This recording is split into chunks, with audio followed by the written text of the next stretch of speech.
கத்துறையா?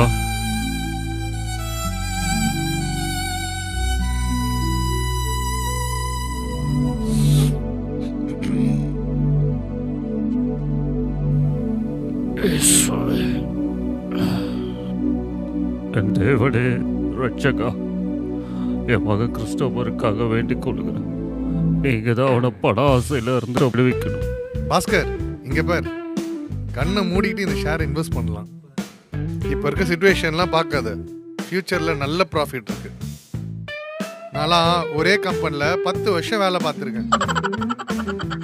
அப்புறம் பிஆர்எஸ் வாங்கிட்டு எல்லா பணத்தையும் ஷேர் மார்க்கெட்டில் போட்டேன். ஆனால் எல்லாத்தையும் ஒரே ஷேரில் போடல.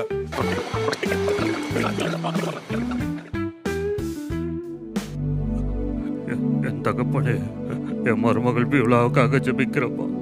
அவளுக்கு இருக்கிற சுய பெருமலாம் நீங்க அழகு அழகுன்னு இருக்காளே. சமைச்சிட்டிங்களா? வாக்கிங் முடிச்சுட்டு காஃபியா ஜூஸா? No no no no no, only green tea தான். ஓ, அதான் இவ்வளோ ஃபிட்னஸாக இருக்கீங்களா? ஜூஸு காஃபிலாம் நிறைய கலோரிஸ் இருக்கு. அதுவே நம்ம வெயிட் போட்டுருவோம். பரவாயில்லையே, இந்த சின்ன வயசுல இவ்வளோ ஹெல்த் கான்சியஸாக இருக்கீங்களே. ஹலோ, எனக்கு 40 வயசு ஆகுது. என்னது 40 வயசா?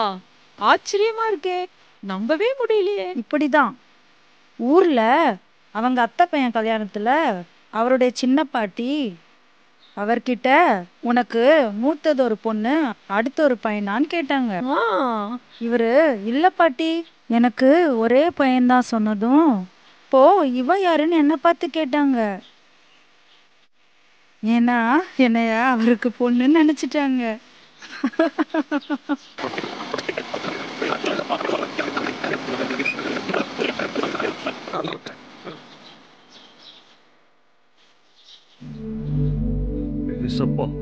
என் பேரு கெவினுக்காக ஜெபிக்கிறையா. அவன் கிரிக்கெட்ல பெரிய அவார்டோடு உலக ஆசையில இருக்கிறான். நீங்க அவனுக்கு புத்தி சொல்லி புரிய வைங்கப்பா.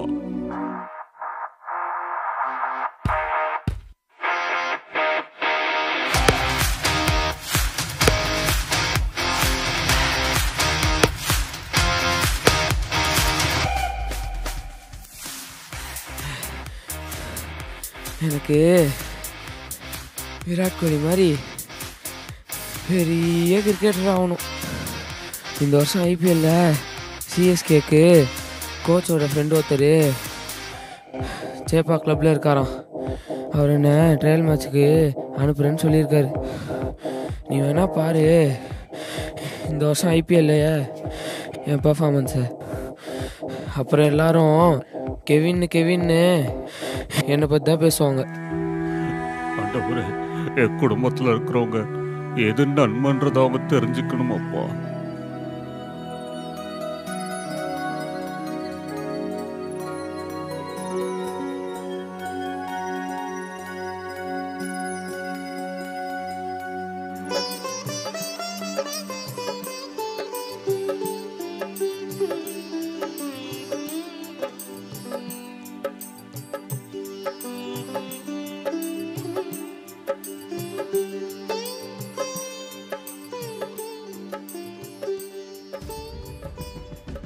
நான் இந்த வீட்டுக்காக எவ்வளோ உழைக்கிறேன்னு தெரியுமா?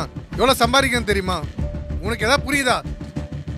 காசு இப்படி பியூட்டி பார்லர், பியூட்டி டிப்ஸ் வீணாக்கிட்டு இருக்க, காசெல்லாம் அழிக்கிற, இதெல்லாம் தேவையா? அப்போ எனக்கு இந்த வீட்டு மேல அக்கறை இல்லைன்னு சொல்ல வரீங்களா? நான் அந்த சங்கீதத்துல வர குணசாலியான ஸ்திரீ மாதிரி நைட்டும் பகலும் நம்ம வீட்டுக்காரருக்கு. சங்கீதத்துல குணசாலியான ஸ்திரீயா? இது ஹெல்த், நம்ம பையனுக்கு இது ஸ்ட்ரென்த். யூடியூப் பார்த்து அது இதுன்னு சமைச்சு போடுறேன்ல, எனக்கு இதுவும் வேணும் இன்னமும் வேணும். ஆண்டவரே ரட்சகா, எப்படி சண்டை போறாங்களோ. இதோ உங்க பையன் கிரிக்கெட் கோச்சிங் போய் போய் காசெல்லாம் அழிச்சிட்டான். அவனை கேட்குறீங்களா? என்னது? நான் எதுக்கு கிரிக்கெட்டர் ஆகணும்னு நினைக்கிறேன்? நான் மட்டும் பெரிய கிரிக்கெட்டர் ஆகிட்டா நம்ம குடும்பத்துக்கு தானே பெருமை. அப்போ வருவீங்கல்ல, என் பையன் செஞ்சுரி அடிச்சிட்டான், இந்தியா வின் பண்ண வச்சிட்டான் அப்படின்னு வருவீங்கல்ல. பாப்பா பாப்பா வேணாம் பாப்பா, அம்மா அடிக்காதீங்கப்பா, விட்டுருங்கப்பா, அப்பா அடிக்காதீங்கப்பா. வா உன்னாலதான் சண்டையில பாத்துக்கிறேன் என் மண்டதான் காசோட அருமை தெரியுதா உனக்கு? ஏய் ஏய் சேஃபா இருப்போம். பாத்துக்கிறேன் பாரு டேய் விடுறா. விடு. நீ விடுறா. என்ன விடு. காட்டு எடுத்து உடைச்சிடுறேன். மண்டை உடைச்சிடுறேன். முடியுமா? முடியாது போல.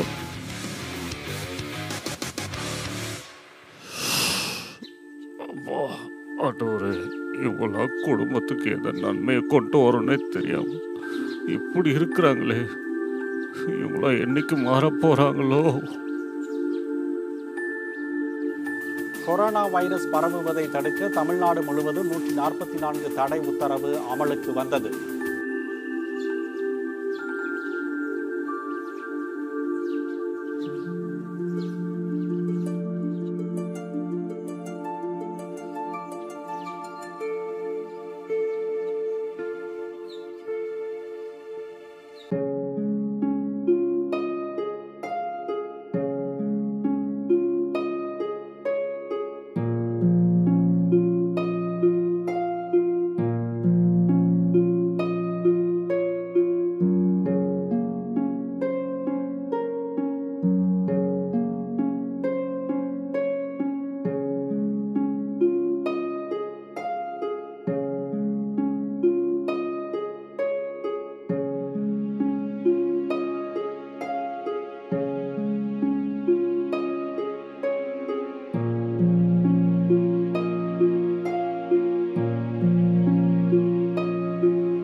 என் கனவெல்லாம் பாலா போச்சு.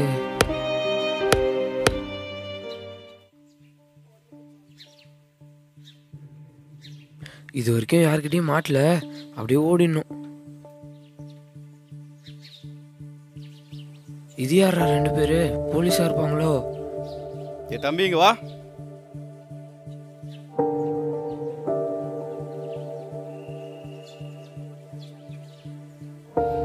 எங்க போற?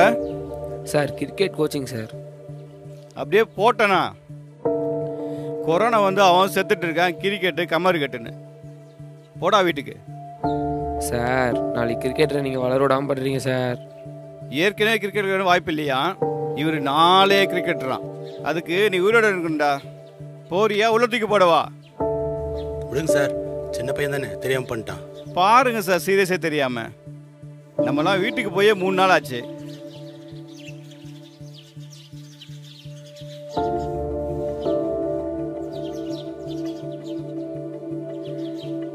சார் இந்த வருஷம் எந்த காம்படிஷனுமே இல்லை, ஈஸியாக சான்ஸ் வாங்கலாம்னு நினச்சேன். கொரோனா வந்து எல்லாத்தையும் கெடுத்துருச்சு.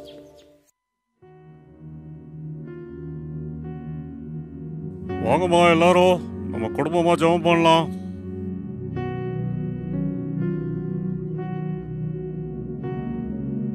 ஏசப்பா, எனக்கு ரொம்ப கை கால்லாம் வலிக்குது ஏசப்பா. பாத்துமா, பாத்து உட்காரு.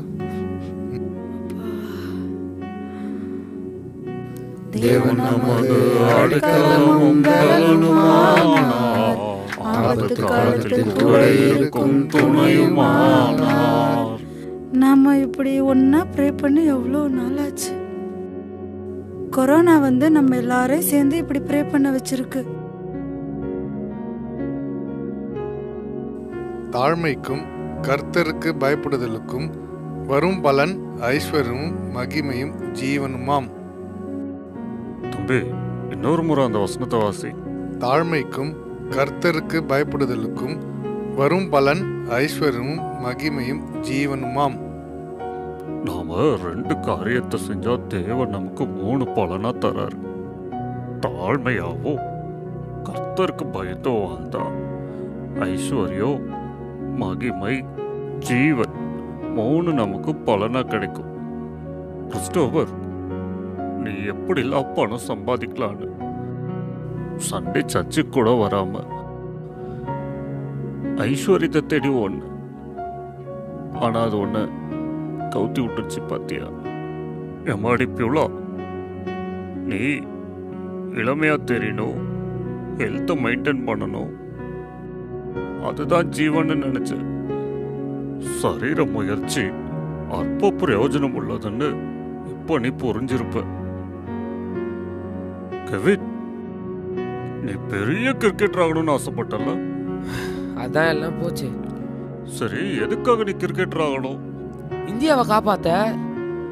அப்போ உன்னை விட்டா இந்தியாவை காப்பாத்த கிரிக்கெட்டர் யாரும் இல்லையா என்ன? நான் சொல்லிட்டா, நீ உனக்கு ஒரு மகிமையை தேன்னு.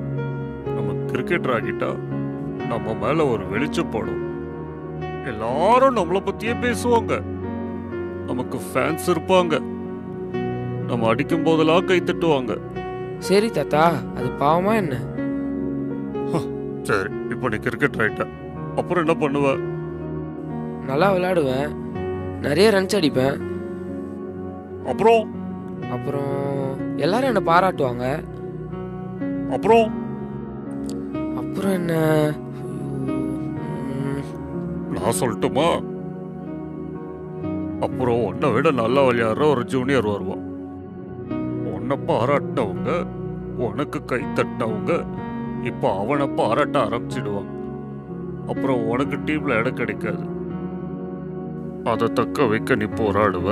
அதுக்குள்ளே டீம்ல இன்னும் 2-3 பேர் வந்துடுவாங்க. அது உனக்கு எரிச்சலை உண்டாக்கி யாரையாச்சும் தப்பா பேசிடுவேன். அதை மீடியால வெளிச்ச போட்டு காட்டி ஒன்று இல்லாதது போல அதெல்லாம் சொல்லுவாங்க. ஏன் தாத்தா, பெரிய ஆளானா இவ்வளோ ரிஸ்க் இருக்கா? எப்பவும் சுய மகிமையை தேடாத. கர்த்தர் கையில ஒப்பு கொடுத்து அடங்கிரு. அவரே ஏற்ற சமயத்துல உன்னை உயர்த்துவார். அன்னைக்கு 2020 எங்க குடும்பத்துல நன்மையை கொண்டு வர்றது பணம், சரீர சுகம், பேர் புகழ் நாங்க இருந்தோம். அது இல்ல, நீ தேடுற ஐஸ்வர்யம், நீ முயற்சிக்கிற ஜீவன், உனக்கு உண்டாகிற மகிமை, இதெல்லாம் நீதிமொழிகள் 22 நாள்ல சொல்லியிருக்கிற மாதிரி தாழ்மைக்கும் கர்த்தருக்கு பயப்படுறதுல தான் இருக்குன்னு கொரோனா எங்களுக்கு நல்லா புரிய வச்சுது.